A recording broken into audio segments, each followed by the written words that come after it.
Hi. I didn't know if I wanted to make a video about these two games because you guys know me. Oh, you know me so well. I like being positive and just appreciating the best parts about video games and video gaming culture. But every now and then, I get really excited for a game being released on Switch. I hype it up, I talk about it a bunch on my channel, and then the game comes out and it turns out might not exactly be as exciting as I thought it was going to be, and maybe possibly you probably shouldn't buy it on the Switch. I hate making videos like these. I really do. A lot of people have been asking me, why haven't I talked about Outer Worlds and SpongeBob? And I gotta be honest, I've tried. I actually filmed a full review of Outer Worlds, and I hated both of them because I was just not happy with how it looks and performs on Switch. I can't tell if I'm just being way too critical or if it's really as bad as I think it is. And then with SpongeBob, and I haven't even tried to review that one. I have played it a bunch on Twitch and even on YouTube Live when we hit the 1 million. Thanks again, by the way. And I think everyone that watched was pretty much on the same page with how the game was performing and how it looked, and everyone, you know, could tell how I felt about it. But rather than try and review these games like I've been doing, I'm just gonna sit down with you guys and we're gonna experience them together.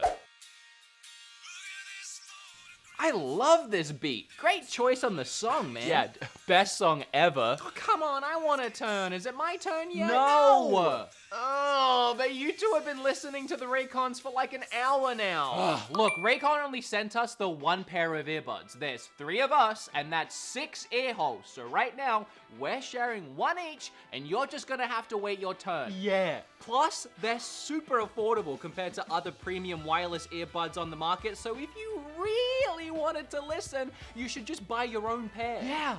Hey, watch this. You could even use my code in the description of this video and get 15% off your order. You know, it would really help me out. Oh.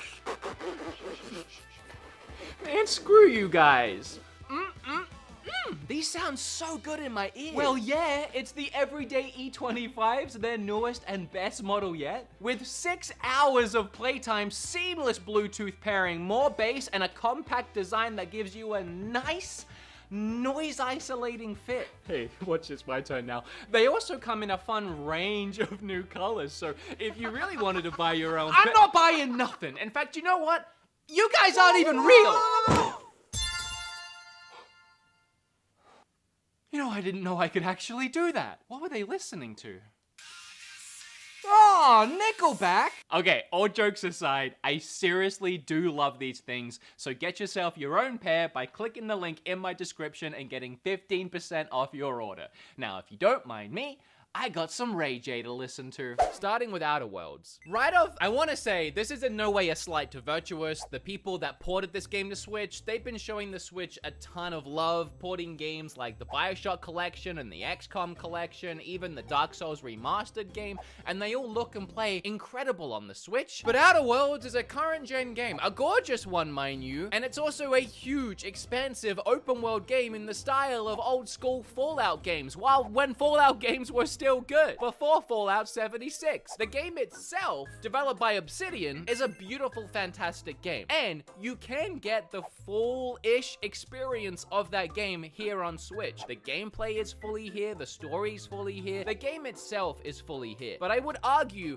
that a large part of the Outer Worlds is exploring the worlds, is exploring these planets and beholding the gorgeous environments, and you're just not getting that on Switch. I have done some of my own comparisons for this game, and I'll throw them up on the screen for you to see right now while I'm talking. You can clearly see which one looks good and how much you're missing in the Switch version. I was trying really hard to forget about that and enjoy my experience, but then I hit this town, which is like the second town into the game, and visually, it just started freaking out on me. The buildings just loaded in for a second and then loaded out, and they just became these solid black messes of structures. I really don't understand what was happening there. It does seem like textures just refuse to load in general. As you can see while looking around here, if you've played Unreal Engine games, you'll know that once you load into a game, there's like a couple of moments where the assets haven't loaded in yet, but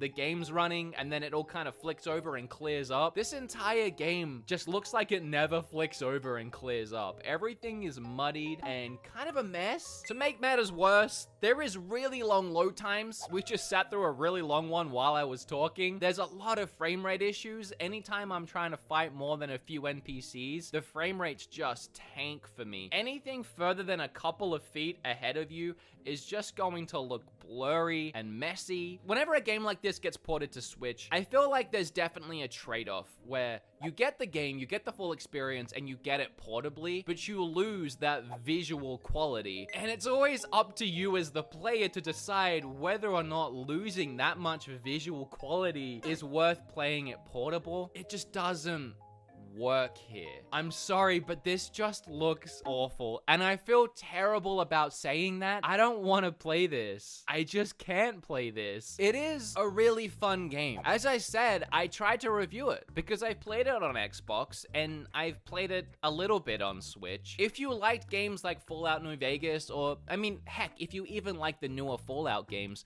you kind of know what you're in for here. It's very similarly structured, but in my opinion, it has a lot more personality.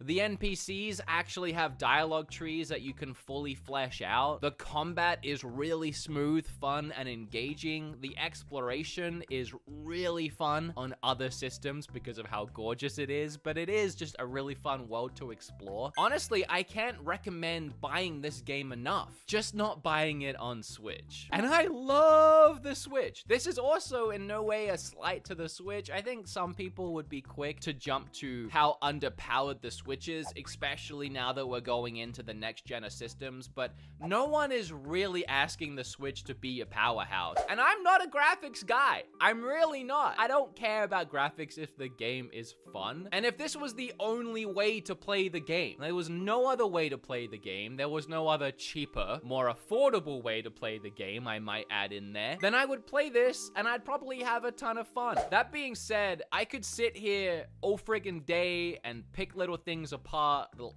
assets, how blurry certain areas are, what's missing, what's not here. I just don't want to be a meanie bobini. I really don't want to be that guy. It didn't turn out well. It's still a really fun game, and if you can look past this, there's still about 30 hours of an awesome game to be found here. Outer Worlds, it's by far, I almost want to say it's still the most impressive port on the Switch. I know Doom is a current gen game and Doom Eternal is coming, but those games are very linear. They load in one area at a time, you blast through that area, load into the next one, probably with a loading screen in between. They're kind of these smaller set pieces for the levels. They don't have to render out and build these huge open environments where you can go anywhere you want and there's no loads. That's so much harder. So we have impressive ports on Switch. Outer Worlds is still honestly probably the most impressive one. That's just saying something considering how unimpressive it looks. I don't know how this video is gonna go down. You guys like it when I'm honest, right? Like, you don't want me to sugarcoat things, right? Now that I've done that, let's look at SpongeBob. Now this game, I don't know what happened with this game. This game really doesn't have an excuse. I don't think I can say it's an impressive port or an ambitious port or any of those adjectives, words, verbs, nouns. I don't know what happened here. And I feel like this is the one that people are gonna think I'm being harsh on. But if you haven't seen it, for starters, what just happened there when this game loaded in? So badly optimized, I can't even. There's so many things I can pick apart here. Why is SpongeBob so fluorescent yellow? Is it just me, or is it kind of really hard to make out the details on SpongeBob's face? Maybe it's because he's so low resolution in this Switch port. The worst offender in this game is just the resolution. It's so bad. Look at every asset in the game and how jagged the edges are. I don't understand it. It's not a taxing game. I don't know what happened. There isn't much going on. Like, I can probably count the amount of assets in front of me on my toes and fingers. There's almost nothing happening up in the sky, nothing happening in the background. The game isn't very detailed. Honestly, it does look better on PlayStation 4 and Xbox One, like it's cleaner and crisper and the colors pop a little bit more. It's not a really fully fleshed out remaster. I don't feel like they really poured their heart and soul into it. When you look at something like the Spyro remaster, not only is it very clear when you look at side-by-side comparisons that they poured their heart and soul into that remaster and it looks so visually gorgeous. Everything pops. There's so much detail in it, down to the tiniest little detail. But then you look at the comparisons between this SpongeBob game and the original Battle for Bikini Bottom. I just don't feel like they have poured their heart and soul. I don't know why they made everything look so neon. When you look at the original game, I know the color scheme is a lot more muted because it was back on Xbox and GameCube and everything else. Maybe this is just me. Character models aside, especially Plankton, I almost prefer the way that game looks and kind of wish they had just remastered that. My personal opinion and taste on how the game turned out looking, and there are things about it that look good. I mean, I love the way their houses look. It's just the environments are very flat to me, very lifeless. It's what happened with the port that made it look and run so bad. I have hit such bad frame rates even in areas like this. Look at that little bubble guy. I can barely even make him out. Like, it's... What the heck? When I get really close to him, his character model smooths over quite a bit. But you even go just a little bit away from him. What's going on there? And again, I draw that correlation to Spyro. That game, I feel, was a lot more visually intensive and fast-paced with a lot more moving assets. And it's so clean and crisp and beautiful on Switch. That port is flawless. I actually have never looked at a comparison between Spyro Remastered Switch versus PS4. Other than a tiny bit of clarity and colors popping, the edges are clean. It's a perfect port. You're really not missing out on anything. And then you go back to this. What happened to this? It's just another very ugly port. That being said, resolution issues aside, it's a nicer port than Outer Worlds because it's a lot more visually demanding. And the game is here. I mean, frame rate issues aside, it's in certain places, but not the entire game. It's definitely playable. The controls are still wonky. They didn't really do much to make those that much better, but as a whole, the original game that we all love is still here, and it's still a ton of fun. It kind of feels like a lazy cash-in, maybe a little bit rushed. They saw an opportunity to make some money on nostalgia and they went for it, but I don't think it turned out that bad that I can say don't buy it on Switch or don't buy it at all. It's definitely cleaner, more crisp, and beautiful in other places like PlayStation, so if you don't care about portability, I would pick it up elsewhere. But if you're really looking to play it on the go, it's fine. It's really fine. I might be making a mountain out of a molehill on this one. It's really fine. I was just a little disappointed because I expected the same level of quality we got from games like Crash Bandicoot and like Spyro. It's just not here for this one. So that's that game. Again, I don't know. I wanted to review these games. I wanted to talk about them, and everyone's been asking me to. I didn't really have too much nice to say about them. I really can't pull myself to play through them on Switch. All right, whatever. That's how I feel about those two games. I recommend buying them elsewhere, personally, but if you really want to play them on Switch, they'll get the job done in a pinch if you're out of things to play. I hope you liked this video. I hope it helped you out. I'm sorry if it upset you. I really don't like talking badly about games, but I'm trying to be open and honest. So there, I was open and honest. How'd you feel about it? All right, bye. I'll see you in the next one. I really love you all. Like the video. Bye. Bye, bye, bye, bye.